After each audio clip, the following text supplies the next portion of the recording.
Bonjour, bonjour et bienvenue pour cette 97e émission. Regardez, j'ai mis mon t-shirt de l'école du professeur Xavier pour jeunes surdoués et j'en suis pas peu fier. Alors aujourd'hui, je vais vous parler de beaux bouquins, une fois n'est pas coutume. Je dis souvent une fois n'est pas coutume, mais c'est une façon de faire une transition, vous verrez. Je voulais vous parler de deux magnifiques bouquins qui me fascinent depuis que je les voyais en librairie depuis des mois, enfin des semaines en tout cas. C'est Eerie and Creepy. Alors Eerie and Creepy, c'est quoi? Ce sont des anthologies parues chez Dark Horse aux États-Unis. Creepy, évidemment, c'est une anthologie d'horreur. Eerie, c'est plutôt des monstres et du fantastique, comme vous allez pouvoir le voir. Alors, la force de ces anthologies, c'est qu'il y a des grands noms comme Frank Frazetta, Wallace Booth, Alex Toth, ou encore Steve Ditko, pardon, Alex Toth, je viens de le dire, Jim Collan, Al Williamson, qui ont bossé dessus. C'est glaçant, c'est étonnant, c'est magnifique. Je vous montre quelques pages. Donc ça c'est Creepy. C'est vraiment chaque page. D'abord c'est du noir et blanc comme vous pouvez le voir, et c'est surtout que on voit tout le génie, tout le talent de ces artistes qui ont travaillé sur ces bandes dessinées. Souvent tombées dans le domaine public, c'est des choses qui doivent dater pour certaines il y a plus de 50 ans. Et c'est époustouflant, c'est beau à chaque page, l'ambiance est formidable. Et voilà, ce sont des histoires courtes à chaque fois, ça fait penser un peu à la 4e dimension. Enfin voilà, ça fait appel à beaucoup de choses qu'on aime. Et quand on aime les comics, on aime ce genre de choses. C'est magnifiquement édité, regardez comment ces livres sont beaux. Hop, regardez la collecte que ça va vous faire, alors surtout qu'il y a beaucoup de volumes aux États-Unis, donc je pense qu'on est parti pour en voir pendant longtemps. Je sais que le tome 2 de Creepy arrive très vite. C'est des livres qui coûtent pas cher, en plus c'est seulement 26 €. C'est édité par Sayla, sous le label Delirium, c'est leur label pour ces magnifiques livres. Je vais vous montrer un peu Eerie. Faut savoir que ces deux titres sont des succès phénoménaux, notamment celui que j'ai dans les mains, Eerie. Puisque je crois qu'ils sont très difficiles à trouver et qu'évidemment des nouveaux tirages vont être mis à disposition de la clientèle évidemment. Voilà, si vous les trouvez, sautez dessus, c'est à tomber par terre, c'est sublime. À tomber par terre, ça faisait longtemps que je ne l'ai pas dit. Alors ça, pour le coup, c'est chez le même éditeur, c'est La Grande Guerre de Charlie, je crois qu'il y a plusieurs tomes, il y en a au moins 2. Je ne l'ai pas du tout lu, ça coûte 19,50 €, mais je vous le présente. Je vous en parlerai une autre fois, c'est pareil, c'est du noir et blanc, ça reprend des BD qui datent d'il y a un bout de temps. Voilà, je n'en sais pas beaucoup plus, je voulais vous le montrer avant de mieux vous en parler. Voilà, en tout cas c'est très bien édité aussi, c'est aussi chez Delirium. Delirium ne fait pas que Eerie and Creepy. Ça, j'en ai parlé beaucoup sur Comic Space, il est enfin arrivé.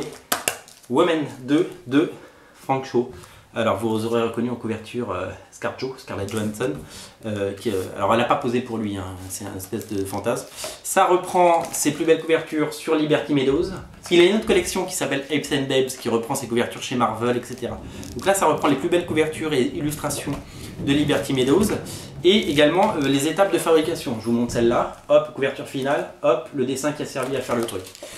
J'adore, c'est Frank Shaw. Frank Shaw ne devrait faire que ça. Alors ça c'est le dessin, je vous montre, hop, de couverture sans la bande, sans le bandeau, avec les fesses de la dame. C'est sexy, alors il y a des pages pour le coup vraiment sexy qui sont pas pour tout le monde, hein. C'est pour les grands adultes.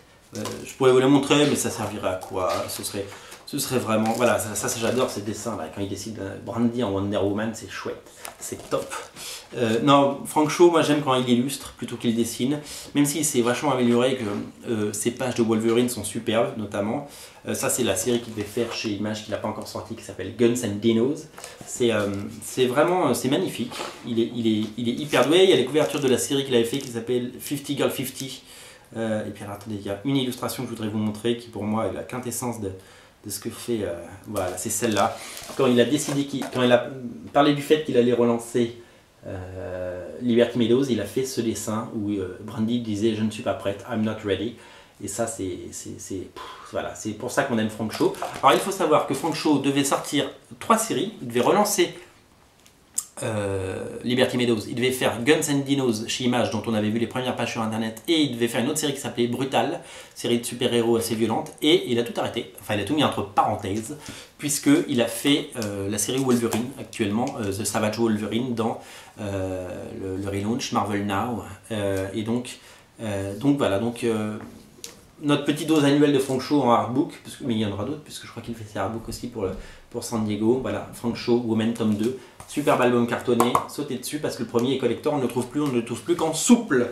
Le dernier bouquin dont je voulais vous parler, je vous en ai déjà parlé dans une petite émission courte, mais je voulais vous en reparler parce que depuis j'ai avancé la lecture et que je dois vous dire que c'est une merveille. C'est le Golden Age of DC Comics, donc ça reprend une partie de ce qu'on avait vu dans le livre anniversaire, l'énorme pavé qu'on avait vu. Vous voyez, ça fait 400 pages. Il y aura 5 bouquins. Donc le prochain qui sort, c'est le mois prochain. Il y en a un autre en avril. Donc il y a le Golden Age, puis il y aura le Silver Age, il y aura le Modern Age, le Dark Age et le, je ne sais plus, bronze. Le bronze, voilà. Le troisième, c'est le bronze. Dark Age, enfin bon, voilà. C'est super bien, c'est truffé d'anecdotes, c'est truffé de... C'est tout ce qu'on veut savoir sur DC Comics, comment on a créé DC Comics. Alors évidemment, l'histoire est toujours racontée de ceux qui, du côté des vainqueurs, comme on dit. Donc évidemment, ça ne va pas vous parler du fait que la famille Siegel, la famille Schuster essaye de récupérer les droits de Superman depuis 60 ans. Depuis plus que ça même. Ça vous montre que voilà, cette histoire formidable de DC Comics, comment un petit éditeur qui vendait des illustrés est devenu un phénomène à la fois de l'édition, du cinéma. Enfin, c'est étonnant. Si vous avez vu le dernier Batman et que vous attendez le nouveau Superman, vous savez de quoi je parle. J'adore ce bouquin, j'adore. C'est vraiment une bénédiction, on va dire. Donc je vous invite à jeter un œil dessus si vous passez en librairie.